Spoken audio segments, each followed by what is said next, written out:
ರಾಜ್ಯದಲ್ಲಿ ಭ್ರಷ್ಟ ಅಧಿಕಾರಿಗಳಿಗೆ ಲೋಕಾಯುಕ್ತ ಅಧಿಕಾರಿಗಳು ಬಿಗ್ ಶಾಕ್ ಕೊಟ್ಟಿದ್ದಾರೆ. ಭ್ರಷ್ಟ ಅಧಿಕಾರಿಗಳ ನಿವಾಸಕ್ಕೆ ಲೋಕ ಎಂಟ್ರಿಯನ್ನ ಕೊಟ್ಟಿದೆ. ರಾಯಚೂರು, ವಿಜಯಪುರ, ಬಾಗಲಕೋಟೆಯಲ್ಲಿ ಲೋಕಾಯುಕ್ತ ಅಧಿಕಾರಿಗಳು ರೇಡ್ ಅನ್ನು ನಡೆಸಿದ್ದಾರೆ.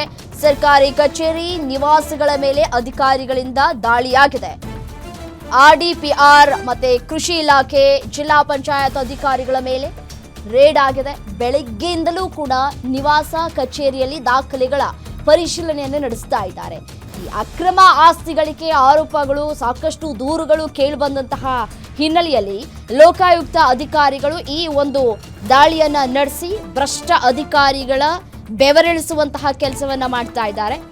D Vijayalakshmi, RDPR, AW, Raichur, Sindhanur sub division ನೋಡಿ 49 ಪ್ರಾಪರ್ಟಿಯನ್ನ ಗುರುತಿಸಿ ಈ ಒಂದು ದಾಳಿಯನ್ನ ಮಾಡಲಾಗಿದೆ. ರಾಯಚೂರಿನಲ್ಲಿ ಇರುವಂತಹ 2 ಮನೆ ಮೇಲೆ ದಾಳಿಯಾಗಿದೆ. ಯಾದಗಿರಿ ನಿವಾಸ ಮತ್ತೆ ಕಚೇರಿ, ದೇವದುರ್ಗದ ಸಹೋದರಿ ಮನೆ, ಅವರ ಮೇಲೂ ಕೂಡ ರೇಡ್ ಆಗಿದೆ. ಅಕ್ರಮ ಆಸ್ತಿ ಗಳಿಕೆಯನ್ನ ಮಾಡಿದ್ದಾರೆ ಅನ್ನುವಂತಹ ಗಂಭೀರ ಆರೋಪವನ್ನ ಹೊತ್ತಿದ್ದಾರೆ. ಯಾದಗಿರಿಯಲ್ಲಿ ಖಾಸಗಿ ಲೇಔಟ್ ನಿರ್ಮಾಣವನ್ನ ಕೂಡ ಮಾಡಿದ್ದಾರೆ ಅನ್ನುವಂತಹ ಆರೋಪ ಇವ್ರ ಮೇಲಿದೆ. ಇನ್ನು ಎಡಿ ಮಾಳಪ್ಪ ಯರಜರಿ ಕೃಷಿ ಇಲಾಖೆ ಎಡಿ ಆಗಿದ್ದಾರೆ. ಬಸವನ ಬಾಗೇವಾಡಿಯಲ್ಲಿ ಮತ್ತೆ ನಿವಾಸ ಸೇರಿ 4 ಕಡೆ ದಾಳಿಯನ್ನ ನಡೆಸಿದ್ದಾರೆ.